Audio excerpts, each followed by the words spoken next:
Hi, this is Jody Colegrove with Quantum Techniques.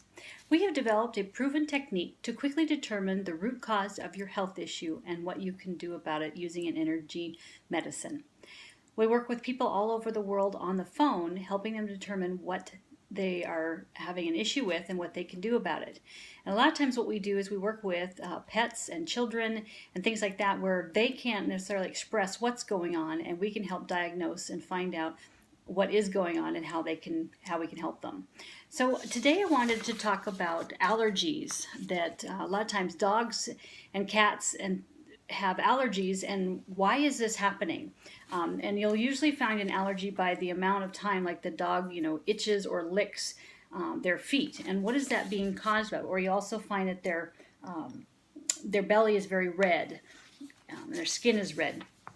So allergies mean that your dog's immune system is being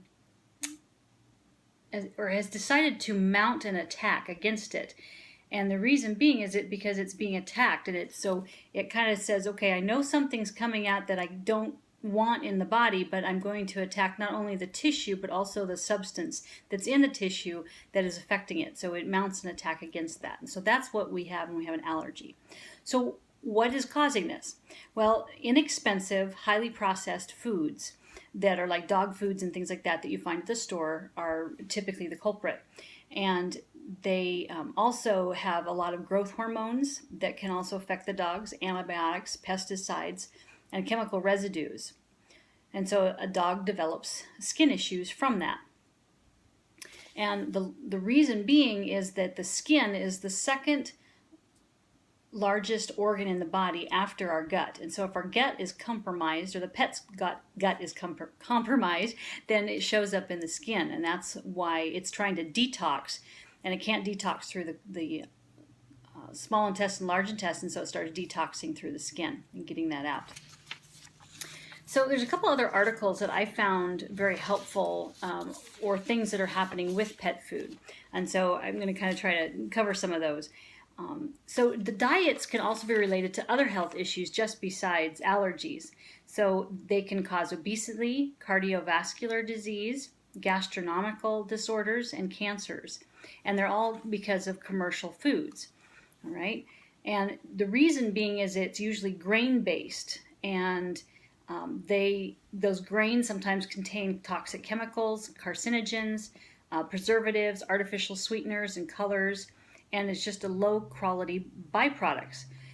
And a lot of times what happens is, in order to get the food to be dry, they overcook it so that they don't have harmful bacteria that comes through, but that also destroys all the essential nutrients in the food. So the other thing is that pet foods sometimes include an additive, which is, and I'm going to try to say it right, propylene glycol, which is an ingredient in antifreeze. And we've all heard, antifreeze is really bad for dogs. But a lot of times there is a derivative in pet food of that to help make the food moist. And so that is something that we don't want to have in our dog foods. There's also things called animal byproducts. If you've really ever taken the time to study what's in the label, there are things in there that they don't have to label the same way that we label our food. And so therefore they can get away with things that say animal byproducts. Well, what does that mean in dog food? And what that means, it's the leftover slaughterhouse animals after the human parts are removed. They can also contain feathers, hair, gristle, and also fecal matter. And so those are things that we just don't want to give our pets. So what can we do? One of the biggest things we can do is start giving them a much more high quality food. And I give my dog I've gone to websites that show kind of like what is the food label of different pet food manufacturers to find out if they're labeled really good or not.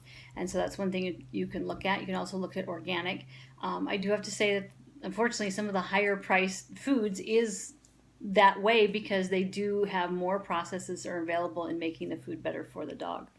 So how do you switch over from the foods you were giving to the new foods? And I thought this particular article had a really good way of doing that. So first you start with 25% new food mixed in. then 75% of the old food for the first 3 days.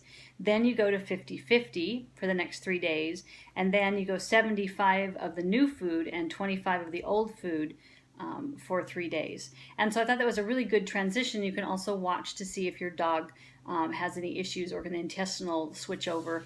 Obviously, that's where quantum techniques would really come in, is to make sure that the dog food that you are going to switch to is good and will be okay for the dog. If you have any detox issues in regards to that, that's something that quantum techniques can easily do. Not only are the foods causing issues, allergies, but it could be what you're putting on your dog's skin, okay? So grooming issues, shampoos and toothpaste. Well, a lot of times shampoos have sulfur, I'll read it here, it has probates, phosphates, and artificial perfumes and dyes, and they can also trigger redness, and that can show up as kind of like, looks like allergies and that redness on the skin. It can cause itching, hives, ulcers, and other allergenic symptoms. Toothpaste also have artificial colors, sweeteners, preservatives, and also that propylene glycate, which is more antifreeze.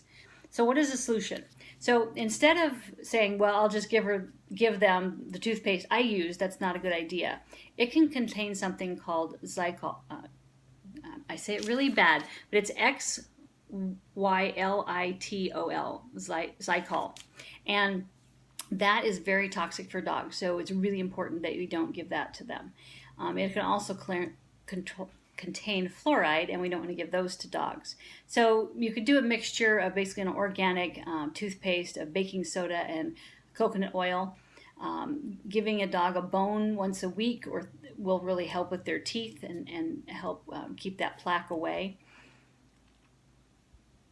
So those are all things that are really helpful to help dogs be able to have a more healthy diet. And you can also give, it was a big misnomer about giving them, dogs table scraps, but really dogs are used to eating, wild things out in nature, and so it's hard, but if a bird hits, the window, leave it in the yard for the dog, unless it's been there, longer than just a day or something like that.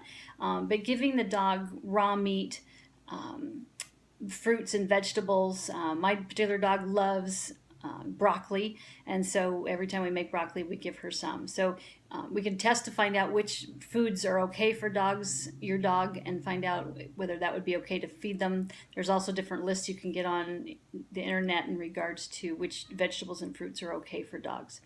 And then also supplement with probiotics, and also curcumin, because that is helps with inflammation and decrease those. So those are all things that are very helpful. One of the last things I wanted to share, which is something that I thought was helpful because I needed to know it, is how do you keep urine stains off of your grass? And I found this interesting. It says, what the best thing to do is the first pee that the dog has in the morning is going to be the most acidic. And that's the acidic is what is killing the grass. So if you go out in the morning and watch where they pee, and then you make sure and water down where they peed, you can also if you do compost, you can take and put some compost where they peed, and that will help, kind of revitalize that area. Dogs' pH tends to, above a 7 tends to kill grass, and a lot of those grain foods that I'm talking about cause that pH level to go high and make their urine more acidic than alkaline. Some of the more vegetables and things like that, that's going to help with that. Let's see here. So that's the kind of the things that they suggest to help with the urine spots in the lawn. So I thought that would be helpful for you. But those are all things that we can help dogs with helping have them a better diet, so that we can keep them around longer, because they are our furry friends. So thank you with Quantum Techniques. You can visit our website at Quantum Techniques and request a session request, and we can find out what your dog is needing and what food is best for them to get rid of those pet allergies. Blessings from Quantum Techniques.